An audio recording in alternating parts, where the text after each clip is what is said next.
Comment lancer un business en ligne en 2025, c'est ce que je vais t'expliquer tout au long de cette vidéo.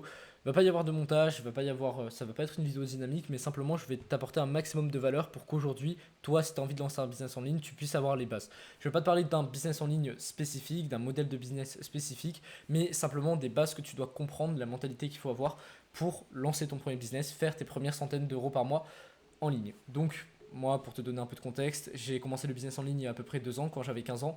J'ai fait du montage vidéo, j'ai fait de la création de contenu, différents business qui m'ont les premiers mois rapporté 300-400 euros par mois maximum. Et puis depuis quelques mois, j'ai switché sur un autre business model, donc de l'accompagnement, à partir de ce que j'avais pu apprendre, notamment en termes de compétences, et je me suis énormément formé aussi entre temps. Et ce qui fait qu'à 16 ans, j'ai pu faire mon premier mois à 2000 euros. Actuellement, j'ai 17 ans. J'ai encore des revenus instables avec mon activité, des fois je suis à 1500, 2000, etc. Mais petit à petit, ça va se stabiliser avec le temps. En gros, ce qui compte aujourd'hui pour déjà lancer un business en ligne, je vais entrer dans le vif du sujet, c'est l'intention que tu as derrière. Si pour toi c'est simplement un moyen de gagner un petit peu d'argent, de te faire un petit peu d'argent, sache que ce n'est pas vraiment la meilleure chose à faire. Si tu veux te faire un peu d'argent à côté des cours, va travailler au McDo du coin, ça va te faire plus d'argent que lancer un business. Parce qu'un lancer un business, ça va pas être immédiat comme je vais t'expliquer tout au long de cette vidéo. Et si tu suis ma chaîne, tu en as déjà conscience, notamment avec une vidéo que j'avais faite sur je disais pourquoi 99% des gens ne réussissent pas avec un business parce qu'ils ne restent pas assez longtemps dedans. Donc sache qu'il va y avoir quelque chose qui n'est pas présent par exemple dans un boulot normal où tu reçois un salaire par rapport au nombre d'heures que tu travailles. Ça va être la traversée du désert. La traversée du désert, ça va être le moment où tu vas commencer à lancer un business mais où tu ne vois pas encore de résultats. Le moment où tu taffes mais les résultats ne sont pas encore visibles, soit parce que tu n'es pas assez compétent, soit parce que tu n'apportes pas assez de valeur, soit parce que tu es trop mauvais dans ton marketing, du coup tu n'arrives pas à avoir des clients. C'est une infinité de causes comme ça que tu vas régler bien évidemment avec le temps. Et pour certains, ça peut être plus rapide, pour certains, ça peut être plus long. Mais c'est une infinité de causes comme ça qui font que tu n'as pas de clients et qui font que tu n'as pas de résultats. Donc, c'est le premier concept que je voulais aborder. Tu ne peux pas lancer un business en ligne si c'est un moyen pour toi de te faire de l'argent rapidement parce que ça ne va pas être le cas. À moins que là, actuellement, tu aies déjà une compétence qui a de la valeur sur le marché. Et là, on va directement entrer dans le vif du sujet. Je vais te faire mon partage d'écran. Donc, pour repartir sur la base, un business doit répondre à un besoin. Bon, je sais pas si je vais écrire comme ça à chaque fois parce que ça prend du temps. Peut-être que j'abrégerai, je t'expliquerai. Donc, un business, n'importe quel business doit répondre à un besoin. Ça, c'est la base pour n'importe quel business, que ce soit un business de boisson, que ce soit un business d'assurance, que ce soit un business. Enfin bref, tous les business, le point commun, c'est qu'ils répondent tous à un besoin. Et donc, pour toi aujourd'hui pouvoir répondre à un besoin, il faut que tu sois compétent dans un domaine. Tu ne peux pas répondre à un besoin si tu ne sais pas comment répondre à ce besoin. En vrai, le fait de trouver un besoin auquel répondre, ça vient. Moi, je préfère d'abord développer des compétences dans un domaine et après trouver un besoin, plutôt que d'abord trouver un besoin et après développer des compétences. Je pense qu'au début, là, je te parle vraiment quand tu démarres une activité, si tu veux lancer un business, c'est la meilleure chose à faire plutôt que de triturer le cerveau finalement à essayer de trouver des besoins. Alors oui, si tu as déjà une idée claire, précise, c'est bien, mais au début, tu n'as pas besoin de réinventer la roue, surtout, c'est apprendre des compétences, à partir de ces compétences-là, vendre.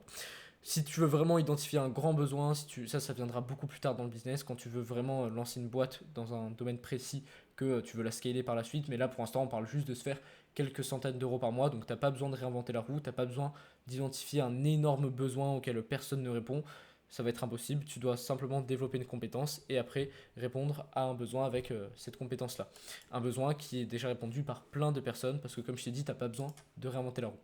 Donc, comme j'ai expliqué, moi je préfère largement d'abord avoir une compétence pour trouver ce besoin auquel répondre plutôt que d'abord avoir le besoin et après trouver la compétence. Parce qu'une fois que tu as la compétence, tu vois, tu as toutes les voies qui s'ouvrent à toi. Et là, tu peux répondre à une infinité de besoins, alors que, enfin une infinité, à beaucoup de besoins en tout cas, alors que si tu pars de finalement le besoin, après, il peut y avoir plein d'autres moyens de répondre à ce besoin-là avec d'autres compétences, etc. Donc pour moi, c'est juste embrouiller le cerveau pour rien. Alors, comment est-ce que tu dois définir une compétence? Par quoi est-ce que tu dois passer pour développer une compétence? Parce que là, peut-être que tu dis oui, mais moi, justement, moi, je sais pas quelle compétence développer, c'est ça le problème. Peut-être que même tu as déjà conscience de ce que je t'ai expliqué là, qu'il faut répondre à un besoin, etc., et de proposer des services, mais tu sais pas quelle compétence développer. La seule chose que j'ai envie de te dire à propos de ça, c'est d'être autonome dans ton choix, en fait. De définir ce que tu aimes profondément même sans penser vraiment long terme. T'as pas besoin de penser d'ici 5, 10 ans, simplement sur le moment ce que tu aimes le plus faire. Moi, pour te donner du contexte, à 15 ans, quand j'ai commencé le business, j'ai fait une sorte d'introspection et je m'étais rendu compte que la création de contenu, c'est quelque chose que je kiffais. J'en avais fait quand j'étais plus petit, j'avais une chaîne YouTube. Et notamment le montage vidéo parce que j'en avais un petit peu fait. Mais j'avais pourtant quasiment zéro base. Mais je voyais que c'était quelque chose qui allait me plaire. Je me visualisais en train de travailler pour ça. Et je me disais, bah c'est cool. Du coup, je suis directement parti sur du montage vidéo. Et je me suis pas posé 36 000 questions. Parce que je savais que au pire, dans 2 mois, je me rends compte que c'est pas quelque chose que j'aime faire et je bascule sur autre chose. Rien t'empêche parce que tu es vraiment au tout début, tu dois tester plein de trucs. Donc, ce que je te recommande, c'est de faire un inventaire de ce que tu aimes faire. Vraiment, quels sont finalement tes hobbies de manière générale. Donc, par exemple, les jeux vidéo, ça va pas compter, mais des hobbies qui ont de la valeur dans la société. Genre par exemple la vidéo, faire des chaînes YouTube, faire des sites internet, coder, ce genre de choses. Tout ça, c'est des compétences qui ont de la valeur dans la société, pour lesquelles les gens sont prêts à payer. Te voir jouer à Valorant, si t'es pas top 1%, même top 0,01%, il n'y a personne qui va payer pour ça. Donc fais un inventaire déjà de ce que tu aimes faire, de tes compétences et surtout de ce que tu kiffes faire et ce dans quoi tu te vois faire. Si tu n'as pas vraiment pas d'idée, tu demandes à ChatGPT de te lister plein de compétences. Bah, d'ailleurs, on va faire ça pour le coup, comme ça je te montre que ça marche vraiment et que c'est pas une connerie d'utiliser l'IA pour ça. Ok. Donc là, je lui ai demandé, j'ai 16 ans, je souhaite commencer un business en ligne, j'ai envie de développer des compétences ou proposer mes services, mais je ne sais pas dans quoi me lancer. Fais-moi une liste de compétences que je peux apprendre en autodidacte, comme comme le montage vidéo par exemple. On va voir ce qu'il va me répondre. Voilà, graphisme design, donc ça peut être, comme il dit ici, création de logo, ça peut être tout simplement du media making, illustration numérique, retouche photo, édition audio, podcast editing, ça je te conseille pas forcément, mais plutôt ouais, montage vidéo si tu veux vraiment sur tout ce qui est si tu veux travailler pour des créateurs comme sur YouTube ou ce genre de choses, je te conseille de faire du montage vidéo, de faire des miniatures ou des miniatures ou même des logos, ce genre de choses, c'est vraiment les choses des compétences pertinentes que je pense que tu peux commencer à développer. Ensuite, compétences tech, donc voilà, tout ce qui est code, etc. Copywriting, ça c'est très important, c'est une très bonne compétence. Gestion de réseaux sociaux, community management, donc ça c'est très bien. Tu identifies, en gros, tu apprends à créer du contenu propre pour des entreprises. Et enfin, des entreprises, des fois ça peut être vraiment des petites entreprises, même des créateurs indépendants. Et notamment, tu apprends à structurer leur réseau, tu leur apprends à structurer leur réseau. Donc ça prend pas non plus un an d'apprendre ce genre de compétences. Si tu travailles, tu peux l'apprendre en seulement quelques semaines, voire quelques mois, et commencer avec tes premiers clients. Et je vais y revenir juste après. Création de contenu, c'est très intéressant, ça aussi. Aujourd'hui, tu peux très bien commencer à ouvrir une chaîne YouTube, faire des vidéos comme moi chaque jour. C'est déjà une très bonne chose à faire. Sache que faire des vidéos YouTube, de toute façon, ça va être essentiel, peu importe le business dans lequel tu es. Donc plus tôt tu commences, mieux c'est. Et enfin, c'est essentiel. C'est pas forcément essentiel, mais ça, c'est énormément de plus et ça ajoute énormément par rapport à si tu ne le fais pas. Donc tu dois le faire, peu importe le business que tu as. Et donc si aujourd'hui tu as vraiment zéro idée de quoi faire, que même tu n'as pas du tout envie de te lancer dans autre chose que de la création de contenu, bah sache que faire des vidéos sur TikTok, YouTube, Instagram, c'est vraiment quelque chose qui est pas mal, qui est vraiment bien, ça te fera déjà une très bonne base et en plus ça te permettra d'apprendre des compétences en montage vidéo, en media making, etc. indirectement. Donc si t'as pas d'idée, tu commences à créer du contenu tout simplement. Même si ça ne te rapporte pas d'argent sur le court terme, sache qu'après, il y aura, vu que tu auras développé des compétences, il y aura une possibilité de proposer des services à partir de ça. Et peut-être, qui sait, que tu perces assez rapidement. Compétences business / mindset, SEO, le SEO, Search Engine Optimization, mais je sais que moi, c'est quelque chose qui m'aurait pas forcément tenté quand je démarrais parce que je trouvais ça un peu trop complexe. Donc, je te conseille pas forcément de te lancer dans ce genre de compétences-là. Print on demand, création de templates, vendre des micro-produits digitaux, ça je te conseille pas vraiment pour le coup, à moins que tu veux juste faire un peu d'argent pour après investir dans un truc dans lequel tu as vraiment besoin.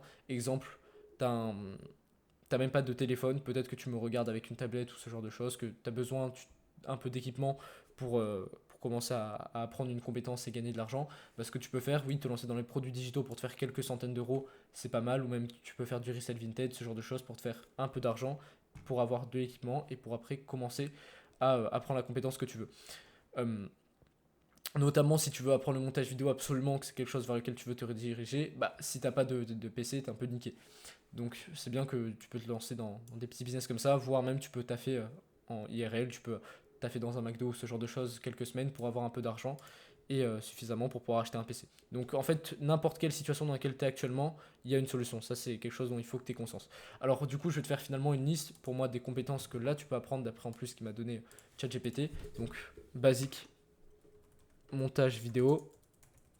Comment tu apprends le montage vidéo? Et je vais te dire exactement comment est-ce que j'ai fait moi. Tu peux commencer sur des logiciels gratuits comme DaVinci Resolve. Il y a une version gratuite, une version payante.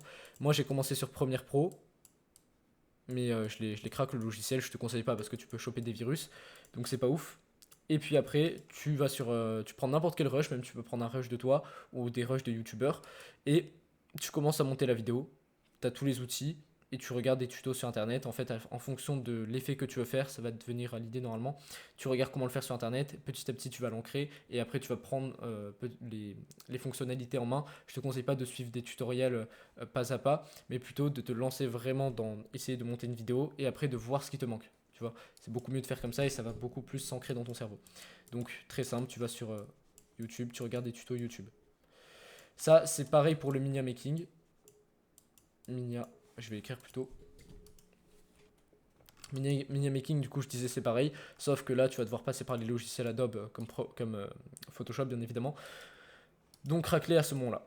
C'est pas un problème si tu craques les logiciels au début et après tu les paieras, donc c'est ok, fais juste attention à pas choper de virus. C'est pas pour autant que j'incite à craquer des logiciels, simplement si tu démarres, il y a personne qui va te faire chier pour ça, donc c'est totalement ok. Minia Making, ensuite on a vu création de contenu, très intéressant. Il y a un énorme effet long terme, surtout si tu t'arrêtes pas, c'est surtout ta constance qui va faire en sorte que. En plus, ce qui est bien avec la création de contenu, c'est que indirectement, tu vas apprendre tout ce qui est écriture de script de vidéo, tout ce qui est montage vidéo. Tu vas devoir t'y mettre. Même si au début ton montage est pourri, c'est pas grave, vaut mieux que tu te lances et que tu apprennes avec le temps. Donc c'est très bien la création de contenu. D'ailleurs, moi, ce que j'avais fait à un moment, c'est même les deux en même temps. J'avais fait de la création de contenu plus du montage vidéo. Ce qui fait que j'ai eu pas mal de compétences dans ces domaines-là et après, j'ai pu améliorer du coup mon niveau en montage vidéo. Donc création de contenu et puis après, tu as tout ce qui est copywriting, etc. Mais pour moi, c'est vraiment les meilleures choses dans lesquelles tu peux démarrer aujourd'hui si tu n'as pas vraiment d'idée. Donc montage vidéo, media making, création de contenu, copywriting. Voilà. Déjà, rien qu'avec ça, tu as déjà un plan d'action assez solide. Et donc après, qu'est-ce que tu fais? Tu développes assez de compétences dans ces domaines-là. Comme je t'ai expliqué, avec la création de contenu, tu te filmes toi-même. Ou même si tu veux faire des vidéos faceless, c'est très bien. Le tout, c'est que tu sois dans l'action, que tu commences à agir. Tu postes tes premières vidéos, ou ici tu montes tes premières vidéos, et après tu commences à chercher à trouver des clients. Pour tout ce qui est montage vidéo, media making, je pense aussi valable pour copywriting. J'ai pas vraiment d'expérience là-dedans, mais c'est valable. Tu te fais un profil sur Instagram, un profil clean, tu mets quelques réalisations, ton portfolio, tu fais une vidéo de présentation, comme ça ton profil quand même inspire la confiance et tu commences à prospecter. Tu envoies des messages à des youtubeurs, des petits youtubeurs, c'est mieux de démarrer comme ça quand tu commences dans le montage vidéo. Tu envoies des messages à des petits youtubeurs, t'essayes, t'as même pas besoin en vrai de faire d'appel au début, tu fais simplement pour une vidéo de 5 minutes, je crois la première vidéo de 5 minutes que j'ai montée, j'ai dû faire 25 € et elle m'a pris un peu moins d'une journée, donc oui c'est très peu cher, mais le montage que je faisais n'était pas vraiment de bonne qualité. Donc c'est ok au début, tu commences bas en termes de tarifs, et puis petit à petit tu augmentes. Comment tu contactes les gens sur les réseaux, du coup j'y reviens, tu vas dans des hashtags, des comptes qui peuvent regrouper ces personnes-là. Exemple, si tu, si tu veux faire du montage vidéo, que tu cherches des petits créateurs de contenu, tu peux aller dans les abonnés de la plateforme YouTube, par exemple. Ou soit tu peux aller, tu te balades sur YouTube et tu tombes sur à chaque fois une nouvelle chaîne YouTube. Tu peux contacter la personne en voyant son adresse email, tu lui envoies un mail, tu dis écoute, je suis tombé sur ta chaîne, moi je démarre aujourd'hui. J'essaye de me faire une petite expérience et du coup mes tarifs sont pas super élevés, mais par contre ça me ferait, moi je trouverais ça pertinent là de taffer avec toi, dis-moi ce que t'en penses. Tu vois, c'est même pas de la vente ou quoi que ce soit, c'est juste de l'échange basique de compétences. Toi tu as une compétence, lui a de l'argent et tu peux lui apporter quelque chose. Donc voilà comment je te conseille de faire tes premières centaines d'euros par mois en ligne. Tu commences comme ça, et puis petit à petit, tu augmentes tes tarifs, et après, tu seras bon dans un domaine. À partir du moment où tu seras bon dans un domaine, tu pourras switcher, comme j'ai expliqué dans la vidéo d'hier, sur tout ce qui est accompagnement, aider des personnes à avoir la même compétence que tu as eu toi, et à faire quelques centaines d'euros par mois en ligne. Exemple, tu arrives à faire 400 € par mois grâce à du montage vidéo en peut-être 7-8 mois, ou même un peu moins. Et crois-moi, il y a énormément de gens qui sont prêts à payer peut-être 1000, voire même 1500, voire même plus, pour être en capacité de faire 500 € par mois grâce à du montage vidéo. Et à ce moment-là, tu leur apprends tout ce que tu as appris. Tu les formes à la fois sur du montage et aussi tu les formes sur obtenir leur premier client, comme ce que tu as fait toi. Donc voilà. Maintenant, tu as juste à appliquer en fait, et pas à trouver des excuses. Simplement à trouver une compétence qui te correspond. Même si c'est pas là-dedans, introspecte-toi, essaye de trouver quelque chose qui te plaît. Commence à être dans l'action, forme-toi en autodidacte, tu peux tout trouver sur YouTube. Tu commences à proposer tes services de manière pas très chère, pas très onéreuse, et tu augmentes petit à petit jusqu'à faire assez d'argent. Et puis, sur les mois à venir, tu verras potentiellement pour proposer un infoproduit à partir de ça. Voilà, j'espère que cette vidéo a été assez claire pour toi. Tu as vraiment le plan d'action maintenant et ce qu'il te faut, c'est commencer à appliquer, commencer à te bouger, même si c'est pas simple. Entrer dans la dynamique, c'est le plus dur et après, ça va venir avec le temps. Tu peux rejoindre le canal WhatsApp grâce au premier lien dans la description. Aussi, n'hésite pas à échanger avec moi si tu as des questions vis-à-vis de ça. Moi, je pourrais t'aiguiller vers quelque chose. Si tu veux, on peut échanger. C'est avec grand plaisir. Et sinon, moi, je te dis à demain parce que je poste une vidéo YouTube par jour.